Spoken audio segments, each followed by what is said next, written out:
Well, hey everybody, it's Dave and Bo. Good morning. Happy Saturday. Although Bo and I are recording this on Thursday evening.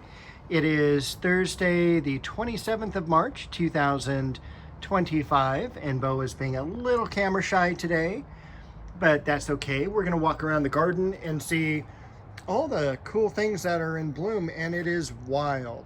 So, first off, I was just noticing the magnolia tree when I came out here and how much it has filled out and how much that it totally almost blocks the view of the garden compared to when it's dormant and you can kind of see all the way to the back fences.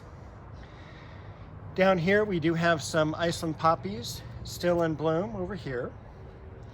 And of course the pansies are looking terrific.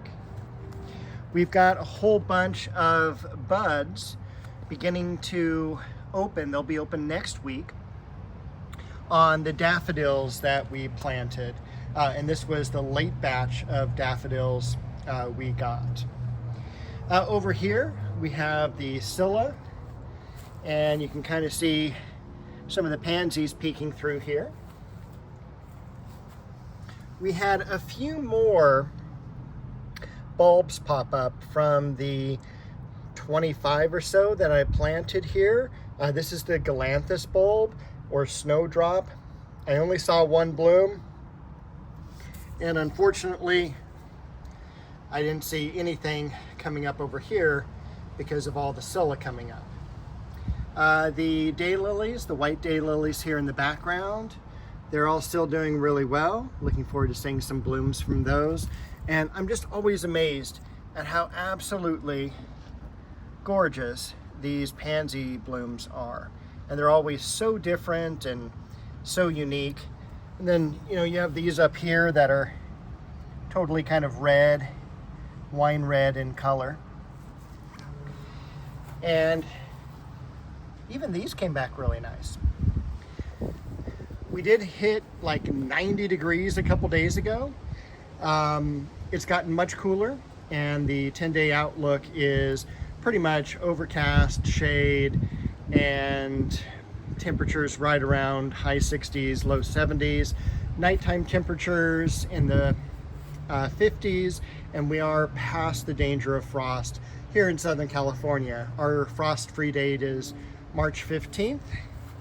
And I'm going to come back here and take a look at, again, gorgeous foliage on the Japanese maple.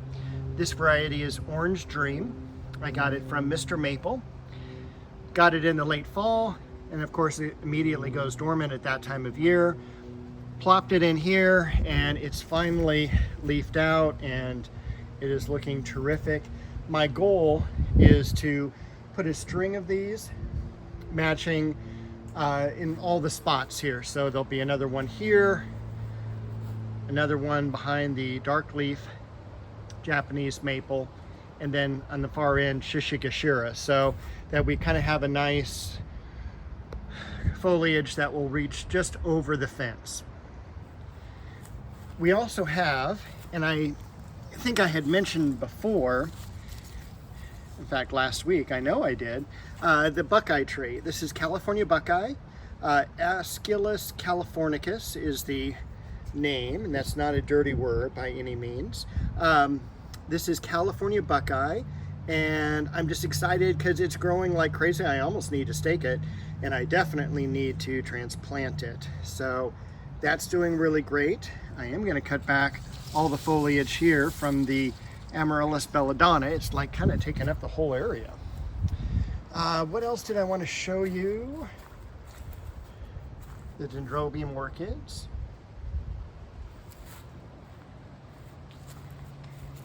And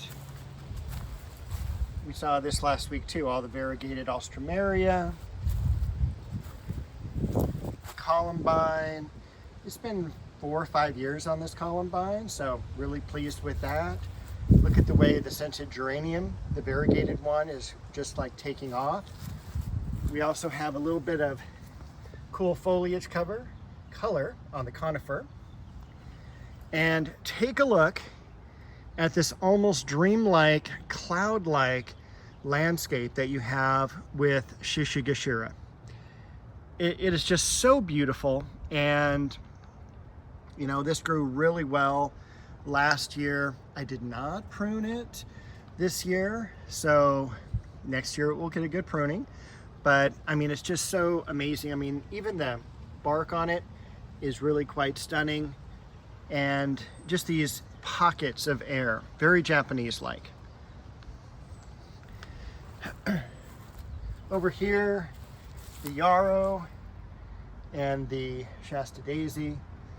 I ended up putting the plumeria right here. So this is going to be a plumeria lemon drop. It's a yellow flower on this. It is fragrant, it's beautiful, and I thought the yellow would look really nice up against the dark bloodgood foliage of that Japanese maple. So we'll see how that goes. I may put another one over here, maybe a white flower. I don't know yet. So we shall see. Look at the Japanese grass that's coming back here and up here. We also have this Japanese maple waterfall beginning to leaf out. In the back, the clivia is pretty much done as far as blooms go. Bo has decided to join us and not being so shy today. We've got some of the buds beginning to sprout on the bloodgood. Over here, all of the gardenias are looking good. We're getting a little bit of growth from the liriope that I've transplanted. Over here, again, same type of thing. The buds are just opening up on the bloodgood maple. And then we'll zip around here.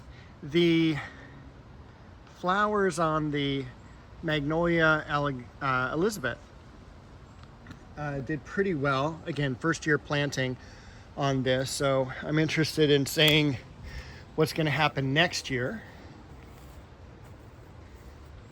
And I started planting some vegetables. So this is what I'm going to do. I'm going to take a step back here. So I'm going to do tomatoes kind of along the back. Maybe do about 5 varieties. And then just one here in this row. And then I'm going to do some zucchini and squashes, things like that. Do some cantaloupe, and I'm not sure if I'm going to do watermelon or not. Probably not. But I'm going to put some peppers in, some eggplant. I did get some of those today. As far as varieties of tomatoes, this is Cherokee Purple over here.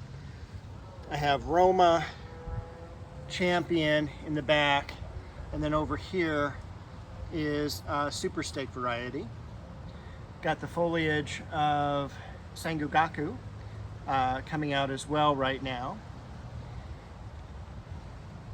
I've got a few peppers I'm going to put in, regular green bell, Anaheim, and then sweet banana pepper. I'm not really a fan of hot peppers, although I may end up doing a jalapeno. And then that is a zucchini leaf. So I think there's 3 of those in a 4-inch pot. So I'm just going to go ahead and plant it as such. So I'm not going to separate them out or anything like that. It'll just be 1 cluster, and 3 zucchini plants are more than enough, because I'll probably do a 4-inch pot of crookneck, 4-inch pot of patty pan, things like that. There are also a couple eggplants in here, 1 American, 1 Japanese, and just thought those would be fun to do. I have only done one years and years ago, and it was an American eggplant, and it's just kind of a cool foliage plant. You know, I don't care necessarily for the eggplant production, but foliage wise, it's pretty awesome. And speaking of awesome, have you seen this row of Scilla?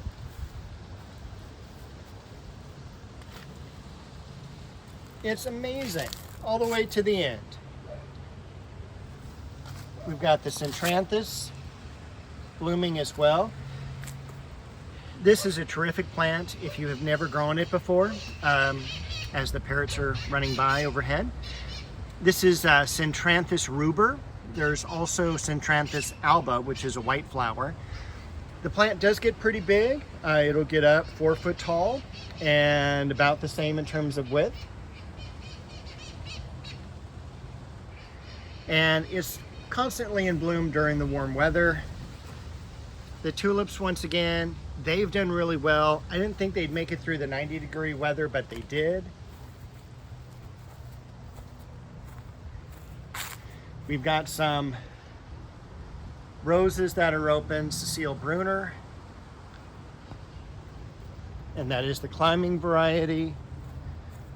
We've got back here, we've got some buds coming up on the chocolate cosmos. The lamb's ears look pretty good. In fact, they look a little evasive if you ask me. This Centranthus planted itself, seeded itself around the legend rose. I'm just leaving that alone. We've got the dogwood waking up in a new location this year. So hopefully that will be the last location I will have to move her to. The Westringia with the white flowers. This is, oops, sorry, bub. This is gold medal. The lilies coming up. Beau, who I frightened. That rose is called Tiffany, very fragrant. One of the offspring of Charlotte Armstrong. I forget if it's, I think it's Charlotte Armstrong crossed with Peace. The almond shrub, almond bush, is doing terrific, leafing out. I definitely pruned it kind of at not the wrong time of year, but it was sure dormant a long time. And I probably should have done it midsummer rather than midwinter. So anyway, that's there. Hopefully that will also get above the fence line this year. The plum tree here, the multi-grafted plum, terrific. A few more lilies left. I didn't see any lilies coming up here. This is the giant tree lily. Queen Elizabeth back there showing some color. This is a creeping geranium. And Lynn Anderson, one of my absolute favorite roses. Look at that bicolor. Extremely disease resistant, super strong rose. Had some trees removed. One of the branches came down, smashed this rose bush. And so this is really all coming off of one of the 3 branches. So the other 2 got crushed.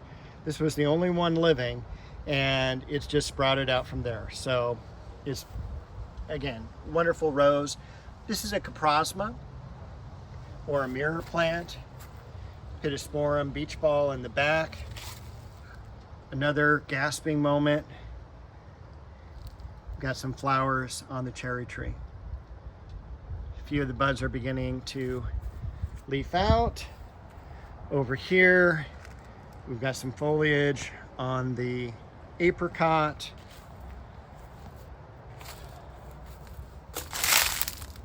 Again, stunning blooms on the iris nata. This is Oxalis brasiliensis. Oxalis brasiliensis is a weed. It's a beautiful weed, and it's got stunning flowers. They open during the day, close at night.